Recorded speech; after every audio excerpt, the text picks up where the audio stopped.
Saudara tahu bahwa tidak semua orang mempercayai mimpi saudara. Mengapa saudara?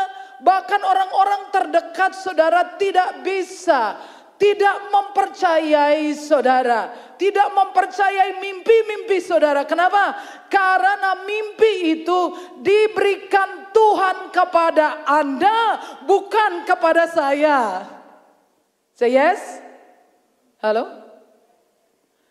Saudara-saudara, saudara dan saya diciptakan itu secara pribadi, saudara. Person by person. Tuhan tidak kemudian membuat fotokopi satu lalu jiplak. Kayak fotokopi langsung keluar semua sama. Enggak, saudara. Kita itu beda, bahkan DNA saja itu beda. Saudara lihat begitu Tuhan menghargai saudara secara personal. Makanya saya suka pergi secara personal dengan Tuhan. Saya selalu ingin berdua dengan beliau. Saya selalu mengambil waktu-waktu pribadi. Kenapa? Karena saya ingin diterima secara personal. Saya ingin beliau menatap saya eyes to eyes, face to face. Dan berbicara langsung kepada saya. Pribadi, lepas pribadi. Tuhan mengenal, Tuhan mengetahui. Waktu menciptakan saudara, Tuhan menaruh bakat-bakat saudara. Tuhan menciptakan saudara dengan kecenderungan-kecenderungan, talenta, dengan jenis rambut saudara, dengan bentuk wajah saudara. Pada waktu saya usia remaja, saya tidak suka karena saya terlalu tinggi. Jadi saya baru bertobat, saya bertobat usia 18 tahun. Saya berdoa kepada Tuhan karena saya tahu Tuhan menjawab semua doa. Saya berdoa Tuhan pendekkan tubuh saya. Karena kakak saya itu ukurannya di bawah saya, adik saya lebih lagi. Jadi saya merasa minder saudara. Saya merasa seperti tiang listrik. Jadi saya sembahyang supaya Tuhan pendekin badan saya.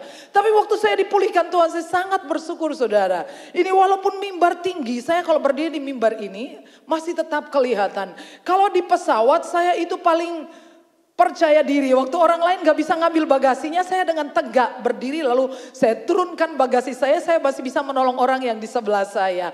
Beberapa kali saya tabrakan sepeda motor sama sepeda motor. Saya jejak saudara, kenapa? Karena kaki saya panjang. Jadi orang yang tabrakan dengan saya jatuh, saya jejak saudara karena kakinya panjang. Jadi saya sangat bersyukur bahwa Tuhan menciptakan saya model seperti ini. Kita itu diciptakan sangat unik, pribadi.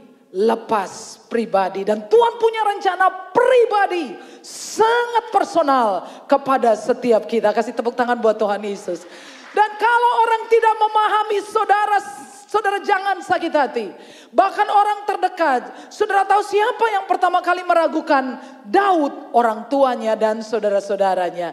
Dia tidak meyakinkan. Bagaimana mereka bisa yakin dengan Yusuf? Sedangkan Yusuf setiap hari tinggal di rumah dan bajunya adalah baju jubah yang mewah. Dia nggak pernah ngerti tentang pekerjaan. Tapi Tuhan memilih orang berdasarkan hatinya.